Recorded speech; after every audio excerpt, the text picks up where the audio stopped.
ماڵپەڕی مۆنیتۆری هەواڵی ئەمریکا بڵاوی کردەوە ئەمریکا هاوکاریە مادیە مانگانەیەکانی بۆ هێزەکانی پێشمەرگە لە 20 ملیۆن دۆلارەوە بۆ 15 ملیۆن کەم کردوتەوە. بەپێی ئەوەی مۆنیتۆر بڵاوی کردوتەوە بەرپرسانی وەزارەتی پێشمەرگە خۆیان ئەو زانیاریانیان ئاشکرا کردووە. ڕۆژنامە ئەمریکیەکە نووسیوێتی بڕیاری کەمکردنەوەی هاوکاریەکە لە تشرینی یەکەم واتە مانگی دەی ساڵی ڕابردووەوە و بە پێی یاداشتێکی لە یەکتێگەیشتنی نێوان واشنتن و حکوومەتی هەرێم دراوە. بەڵام تا ئێستا بە فەرمیدان بە بڕینی ئەو بڕەپارەیە نەکراوە.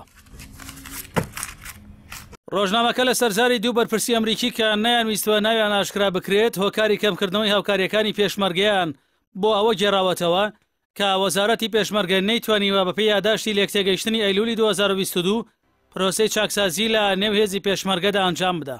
هەرچەندە نووسینگەی ڕۆژنامەوانی وەزارەتی پێشمەرگە با ڕۆژنامە ئەمریکیەکەی ڕاگەاندووە کە وەزارەت هەموو هەوڵێکی بۆ یەکخستنەوە و ڕێکخستنەوەی پێشمەرگە لە سوارچەوەی هەنگاوەکانی چاکسازی و بنەبەرکردنی گەندەڵی و بەفی ڕۆچوون لە وەزارەت داوە، بەڵام دیارە و هەنگاوانە ئەمریکیەکانی ڕازی نەکردووە.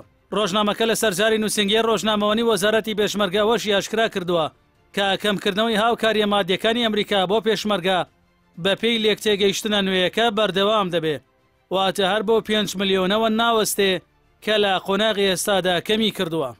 هەرچەندە یاداشتەکەی نێوان حکوومەتی هەرێمی کوردستان و ئەمریکا بۆ پرسی چاکسازی لە هێزی پێشمەرگەدا نهێنیە، بەڵام بە قسەی جۆناسان لۆرد بەڕێوەبەری بەرنامەی ئاسایشی ڕۆژهەڵاتی ناوەڕاست لە ناوەندی ئاسایشی نوێی ئەمریکا کە دامەزراوەیەکی لێکۆڵینەوەیە لە ئەمریکاش هیچ یاسایەک نییە پێدانی ئەو بڕەپارەیە بە پێشمەرگە ڕێک بخات یان بڕەکەی دیاری بکە. لۆرد دەڵێ کۆنگرێس دەیەوێت یارمەتی پێشمەرگە بدا، بەڵام نیگەرانن لەوەی چارەسەرێکی کاتی بووە، بەڵام هیچ سوودێکی نەبووە لاوبەرە پێشبردننی توانای پێشمەرگە. ئەو دەڵێت دروستکردنی هێزێک بۆ پاراستنی هەرێمی کوردستان لە هێزەکانی یەکێتی و پارتی ئەوەندەی خەون و خەیاڵە ئەوەندە واقعی نییە.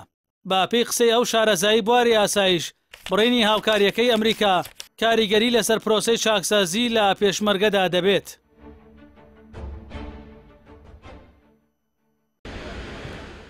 ئەم هەنگاوەی ئەمریکا لە کاتێکدایە لە ئێستادا هەرێمی کوردستان بەهۆی ڕاگررتنی هەناردەکردنی نەوت بە شێوەی سربەخۆ لە تورکیاوە تووشی قەیرانی دارایی گەورە بووە. ئەمەش بارگرانیەکانی سەرشانی لە دابینکردنی موچە زیاتر دەکات. ئەمە جگەلەوەی لە ڕووی سیاسیەوە دۆخی هەرێمی کوردستان بەهۆی پەیوەندی ئاڵۆزی هێزە حکومڕانەکان ناسەقامگیرە.